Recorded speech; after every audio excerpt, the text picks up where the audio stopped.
Në pjesën e 7 të kësaj serie videosh, po trajtojmë pyetje numër 25 që është dhënë në provimin e lirimit matematikës zhvilluar me qershor 2014. Gjeni bashkësinë e vlerave të x-it, për të cilat ka kuptim shpreha rënja katrore e 3 minus x që shumëzon x minus 2. Shpreha brenda rënjës katrore duhet të jetë më e madhe ose e barabartë me 0. Pra, vendosim pikërisht të kusht në formën e inekuacionit 3 minus x që shumëzon x minus 2 me madh baras me 0, dhe pikërisht zgjidhja e këtij inekuacioni do të na përcaktoj bashkësinë e vlerave të x-it që i japin kuptim shprehjes tonë. Për zgjidhjen e këtij inekuacioni duhet të hartojmë një tabelë në rreshtin e parë të cilës do vëmë të gjithë vlerat e mundshme të x-it, pra nga minus infiniti në plus infinit. Në rreshtin e dytë do të përcaktojmë shenjën e 3 minus x-it, pra kur 3 minus x-i bëhet pozitiv ose negativ, ose edhe 0, nga zvendësimi i x-eve që gjenden në rreshtin e parë. Të njëjtën gjë, pra por me ndryshimin që do të veprojmë për shprehjen x minus 2, do të bëjmë në rreshtin e posakrijuar, pra nga zvendësimi i x-eve tek x i shprehjes x minus 2 do të gjykojmë nëse kjo shprehje bëhet pozitive, negative ose 0. Dhe nga kombinimi i këtyre vlerave, ose në saktë shenjave që do të merren nga këta dy rreshta, do të klasifikojmë atë çfarë merret nga prodhimi i 3 minus x-it që shumëzon x minus 2. Pra, tek ky rresht do të vendosim nëse ky prodhim është pozitiv, negativ ose 0. Dhe ky klasifikim i shenjave që merr shumëzimi këtyre dy klapave do të na jap zgjidhjen e inekuacionit tonë. Atëherë për të plotësuar tabelën fillimisht marrim shprehjen 3 minus x dhe barazojmë me 0, që do të thotë që kjo shprehje bëhet 0 kur x-i është i barabartë me 3. Pra, tek rreshti i parë ku janë vlerat e x-it, vendosim numrin 3 dhe poshtë tij, më saktë tek rreshti që i takon shprehjes 3 minus x, vendosim 0, që do të thotë që zvendësimi i x-it me numrin 3 na jep si rezultat për shprehjen 3 minus x, pra na jep vlerën 0. Mëtej barazojmë shprehjen e klapës së dytë, pra x minus 2 me 0. Shkruajmë x minus 2 baras me 0, dhe kjo shprehje bëhet 0 atëherë kur x është i barabartë me 2. Pozicionojmë 2-shin tek rreshti ku vendosim vlerat e x-it dhe poshtë 2-shit pikërisht tek rreshti që i takon shprehjes x minus 2, vendosim 0 për të treguar që zvendësimi i 2-shit tek x i kësaj shprehje jep vlerën 0. E ndajmë tabelën tonë në zona dhe këto zona përcaktohen pikërisht nga numri 2 dhe 3.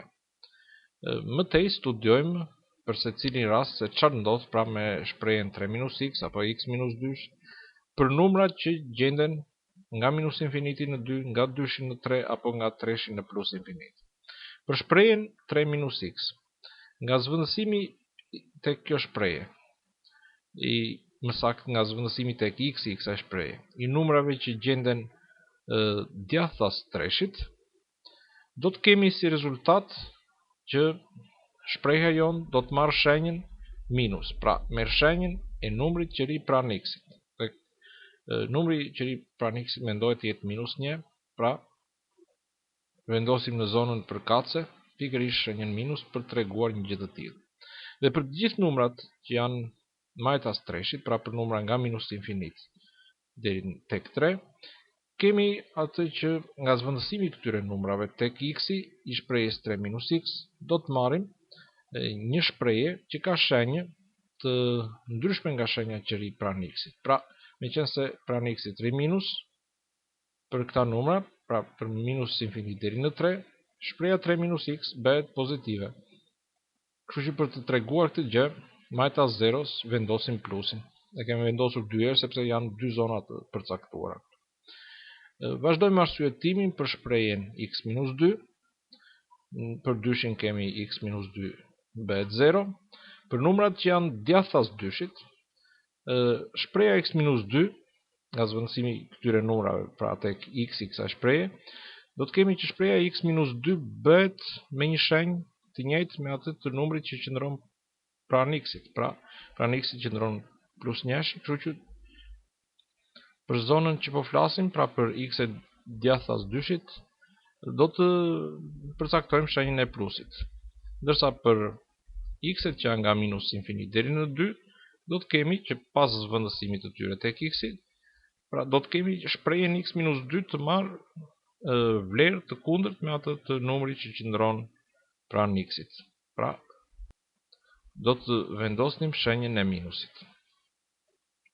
Atëherë, meqense për dyshin do të kemi x-2 bëhet 0, atëherë dhe prodhimi i 3 - x-it që shumëzon x-2 për vlerën x të barabartë me 2 do të bëhet 0. Të njëjtin gjë mund ta themi dhe për numrin 3. Pra nga zvendësimi i numrit 3 tek shpreha përfundimtare 3 - x që shumëzon x-2, do të marrim vlerën 0 sepse bëhet klapa e parë 0. Këtë gjë e tregojmë duke vendosur 2 0, një poshtë dyshit dhe një poshtë treshit, pikërisht në rreshin që i takon prodhimit 3 - x që shumëzon x-2. Mëtej vazhdojmë arsyetimin për shenjën e shprehjes 3 - x që shumëzon x-2. Nga zvendësimi i x-it në rastin kur ai ndodhet nga -infiniti deri tek 2, kemi klapën e parë bëhet pozitive, ndërsa klapa e dytë x-2 bëhet negative. Shumëzimi i një numri pozitiv me një numër negativ jep një numër negativ. Kështu që nga zvendësimi i një numri që është nga -infiniti deri tek 2, shpreha tonë bëhet negative. Për të vazhduar më tej, domethënë nëse zvendësojmë një numër nga 2 deri në 3, 3 - x i bëhet pozitive, pra klapa e parë është pozitive, po kështu dhe klapa e dytë x-2 bëhet pozitive dhe shumëzimi i dy numrave pozitiv jep një përfundim pozitiv. Me një arsyetim të ngjashëm, përcaktojmë që për x e nga 3 në +infinit, zvendësimi i tyre do ta bëj shprehjen 3 - x që shumëzon x-2 negative. Por shpreha jon 3 - x që shumëzon x-2 na duhet të jetë më e madhe ose e barabartë me 0, që do të thotë që zgjidhja jon do kërkohet pikërisht në këtë zonë, ku kemi shënuar pra shenjën e plusit.